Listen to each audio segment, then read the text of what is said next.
राम राम जी। आज चर्चा का विषय रखेंगे संक्षिप्त शिव पुराण रुद्र संहिता गीता प्रेस पेज संख्या 337 और 338, 339 और थोड़ा सा 40-41। इसमें मुख्य विषय है कामदेव का भस्म से जीवित होना। हमने पीछे पढ़ा कि रुद्र की तीसरे नेत्र से कामदेव जो हैं वो भस्म हो गए और राख में बदल गए, यानी भस्म में बदल गए। रति ने बहुत विलाप किया तो शिव ने यानी रुद्र ने यह कहा कि द्वापर में श्री कृष्ण के पुत्र के रूप में वो जन्म लेंगे। तो क्या इससे पहले भी कामदेव जिंदा हुए? वही कथा इसमें है। तो थोड़ा सा पीछे का जान लेते हैं जरा सा। हिमालय द्वारा शिव को कन्या का दान करना, महेश्वर का अग्निदेव की परिक्रमा करना और महेश्वर ने अपनी पत्नी के साथ मिष्ठान भोजन और आचमन करके कपूर डाला हुआ पान खाया। इसके आगे की कथा है, ये पेज संख्या 336 से शुरू कर रहा हूं। महेश्वर ने अपनी पत्नी के साथ मिष्ठान भोजन और आचमन करके कपूर डाला हुआ पान खाया। इसी अवसर पर अनुकूल समय जानकर प्रसन्न हुई रति ने दीन वत्सल भगवान शंकर से कहा, भगवान पार्वती का पाणी ग्रहण करके आपने अत्यंत दुर्लभ सौभाग्य को प्राप्त किया है।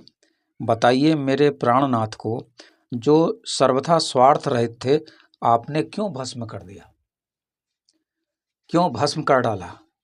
अब यहाँ मेरे पति को जीवित कीजिए और अपने अंतःकरण में काम संबंधी व्यापार को जगाइए। आपको और मुझको जो समान रूप से वियोग जनित संताप प्राप्त हुआ है उसे दूर कीजिए। महेश्वर, आपके इस विवाह उत्सव में सब लोग सुखी हैं, केवल मैं ही पति के बिना दुख में डूबी हुई हूँ। सब सुखी हैं, यानी रति, केवल और केवल रति ही दुखी है। केवल मैं ही अपने पति के बिना दुख में डूबी हुई हूँ। देव शंकर प्रसन्न होइए, मुझे सनाथ कीजिए। दीन बंधो परम प्रभु, आप अपनी कही हुई बात को सत्य कीजिए। चराचर प्राणियों सहित तीनों लोकों में आपके सिवा दूसरा कौन है जो मेरे दुख का नाश करने में समर्थ है? ऐसा जानकर मुझ पर दया कीजिए। दीनों पर दया करने वाले नाथ, सबको आनंद प्रदान करने वाले, अपने इस विवाह उत्सव में मुझे भी उत्सव संपन्न बनाइए। मेरे प्राणनाथ के जीवित होने पर ही, देखिए वो तर्क कर रही हैं, मेरे प्राणनाथ के जीवित होने पर ही अपनी प्रिया पार्वती के साथ आपका सुंदर विहार परिपूर्ण होगा। इसमें संशय नहीं है। सर्वेश्वर, आप सब कुछ करने में समर्थ हैं क्योंकि आप ही परमेश्वर हैं। यहाँ अधिक कहने से क्या लाभ। सर्वेश्वर, आप शीघ्र ही मेरे पति को जीवित करिए। अब ये पेज संख्या 337 पे है। ऐसा कह के रति ने गांठ में बंधा हुआ कामदेव के शरीर का भस्म शंभु को दे दिया, भस्म दे दिया और उनके सामने हा नाथ कह के रोने लगी, यानी विलाप करने लगी। रति का रोदन सुनकर सरस्वती आदि सभी देवियां भी रोने लगीं और अत्यंत दीन वाणी में बोली, प्रभु आपका नाम भक्त वत्सल है, आप दीन बंधु और दया के सागर हैं, अतः काम को जीवन दान दीजिए और रति को उत्साहित कीजिए। आपको नमस्कार है। ब्रह्मा जी कहते हैं नारद से, यानी कथा कौन सुना रहा है? ब्रह्मा जी। सुन कौन रहा है? नारद जी। और दोनों के बीच में जो वार्तालाप हुई उसको लिखा है शिव पुराण में और मैं आपको सुना रहा हूं, आप सुन रहे हैं। ब्रह्मा जी कहते हैं, नारद, उन सबकी ये बात सुनकर महेश्वर प्रसन्न हो गए। उन करुणा सागर प्रभु ने तत्काल ही रति पर कृपा की। भगवान शूलपाणी की अमृतमयी दृष्टि पड़ते ही पहले जैसे रूप वेश और चिन्ह से युक्त अद्भुत मूर्तिधारी सुंदर कामदेव उस भस्म से प्रकट हो गया, यानी भस्म से कामदेव प्रकट हो गए। विवाह के समय ही, द्वापर युग की बात है।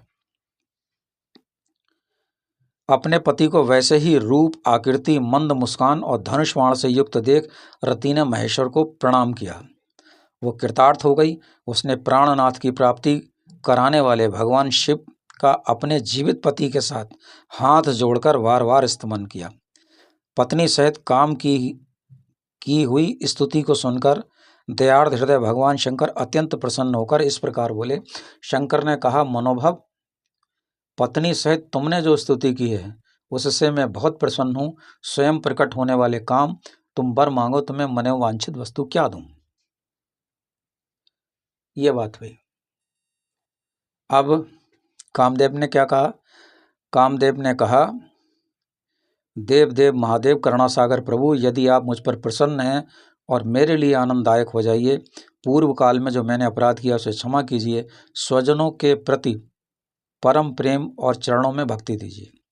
कामदेव का ये कथन सुनकर परमेश्वर शिव बोले, बहुत अच्छा। इसके बाद उन्होंने करुणा नदी ने हंसकर कहा, महामते कामदेव, मैं तुम पर प्रसन्न हूँ। तुम अपने मन से भय को निकाल दो, भगवान विष्णु के पास जाओ और इस घर से तो बाहर ही रहो। यानी जीवित भी कर दिया और अपने घर से कहा कि भैया मेरे घर से बाहर रहना। इसके बाद भगवान शंकर ने उस वास भवन में पार्वती को बाएं बैठाकर मिष्ठान भोजन कराया और पार्वती ने भी प्रसन्नतापूर्वक उनका मुंह मीठा कराया। हिमवान की आज्ञा लेकर भगवान शिव जनवासे में चले गए और 4 प्रकार के बाजे बजने लगे। 4 प्रकार के बाजे क्या हैं? ये नीचे लिखा, तत्, आनद्द, शुशिर और घन। तत् वो बाजा है जिसमें तार का विस्तार हो, जैसे वीणा, सितार आदि। जिसे चमड़े से मढ़कर कसा गया हो वो आनद्द कहलाता है, जैसे ढोल, मृदंग, नगाड़ा आदि। जिसमें छेद हो, जिसमें हवा भरकर स्वर निकाला जाता हो, उसे शुशिर कहते हैं, जैसे वंशी, शंख, बिगुल, हारमोनियम। कांसे के झांझ को घन कहते हैं। तो ये 4 प्रकार के बाजे भगवान शिव में के जनवासे में जाते समय बजे। शिव ने लोकाचारवश मुनियों को प्रणाम किया। यानी जो दूल्हा है, जो वर है, वो अपने सभी लोगों को प्रणाम करता है, नमस्कार करता है। तो शिव ने लोकाचार होकर मुनियों को प्रणाम किया, श्री हरि को और मुझको भी मस्तक नवाया। रात को परम सुंदर सजे हुए वासगृह में शयन करके प्रातःकाल भगवान शिव जनवासे में गए। यानी रात्रि काल में वो हिमालय के घर में सुंदर वास स्थान में उन्होंने शयन किया, अकेले, पार्वती जी के साथ नहीं, अकेले शयन किया। और सुबह सब लोगों ने उनको उठाया, फूलों की सेज बिछी हुई थी वो। और लोकाचार का पालन करते हुए शंभु प्रातःकालिक कृत्य करके मैना और हिमालय की आज्ञा लेके पुनः जनवासे में चले गए। और फिर लोकाचार वश उन्होंने मुनियों को, विष्णु को, मुझे प्रणाम किया। यानी लोगों को प्रणाम करना चाहिए।